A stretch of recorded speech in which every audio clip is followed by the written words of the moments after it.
Hey everybody, welcome to What the Flick. I'm Matt, this is Alonzo, that's Christy.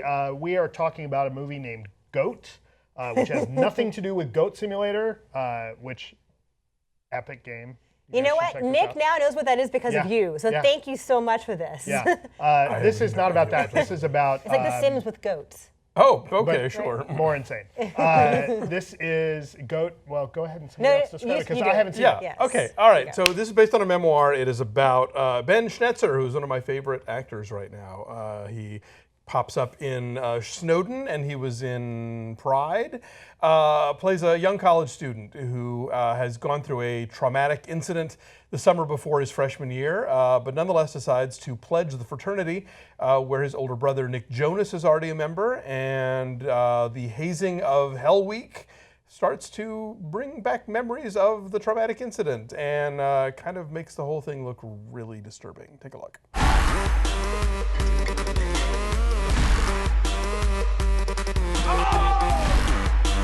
I'm excited you're here. Because these are some of the best dudes I've ever known.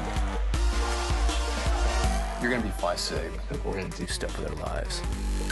Bro, they're not gonna let you in here just because you're my brother. You need to let them know you want to be here.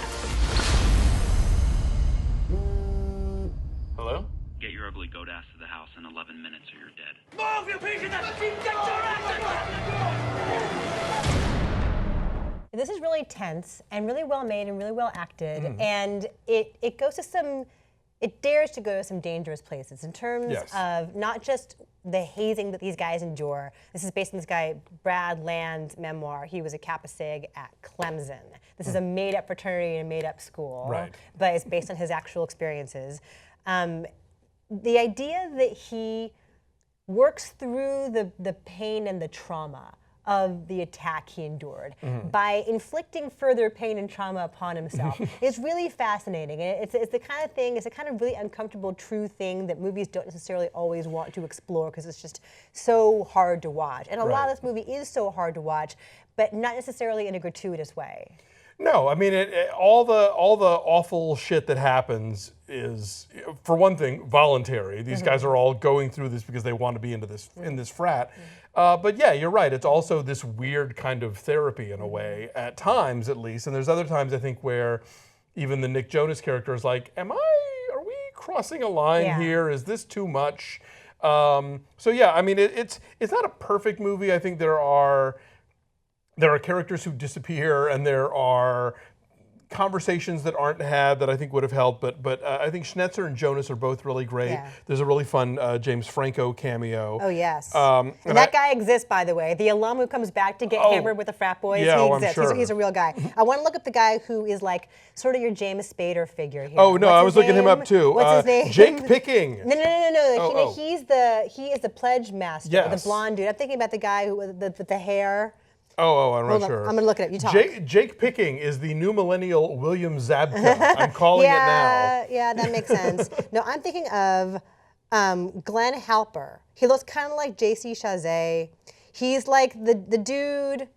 He's this guy. Him. You know. He's this guy, and he's like the dude who is charismatic, and he's their old friend, and he brings him in, and then turns very quickly when things don't necessarily go the way he hopes they will. Yes. No, it's a very strong cast.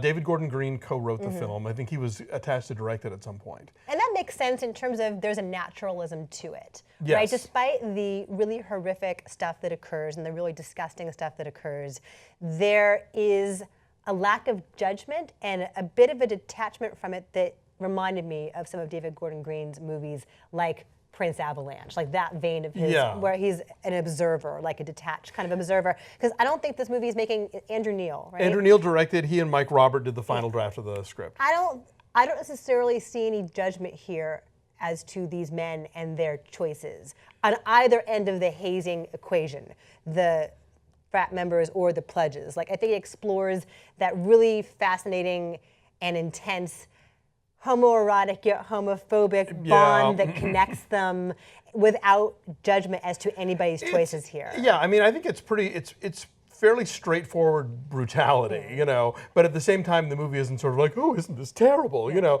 I think it allows you to decide, oh, this is terrible or not, you know, or at least, you know, is this not only a horrible thing to do to any young man, but is it a particularly exploitive thing to do to play on a young man's trauma, a specific trauma, you know? We're making this sound like a ton of fun, I know. No. But it's fascinating. It's really well acted. It is really well acted. Yeah, I'd say, I mean, if nothing else, go for the performances. You know, I think it's across the board. All the acting is really extraordinary. And Nick Jonas is good in this. Nick Jonas is really good in this. I never watched Scream Queens, and I don't get Kingdom, so I had not really seen much of his stuff, but he's very good in this. And again, I keep saying, Ben Schnetzer, you do not know this guy's name yet, but he is so good in the things I've seen him in. I'm very excited to see what he does next. Yeah, and very versatile, because this is an extremely different role from the one he plays in Snowden. And there he's really charismatic, and he's kind of like, you know, not the big man on campus, but he's got swagger to him. Yeah, and in Pride, he's this totally like kind of fiery activist who really like rallies these people together. And yeah, here he's a lot more introverted and kind of, damaged. you know, yeah. So anyway, it's really good. Go find Goat. My number is 7.2. Actually, I'm going to raise that. I'm going to say 7.6. Okay, I gave it an 8, so it's a 7.8 from us. Yeah. It's at 74% on the Tomato Meter. And I believe it's streaming as well as theatrical, so wherever you are, you can find it. For a good time Friday night date movie, go see Goat. Bye.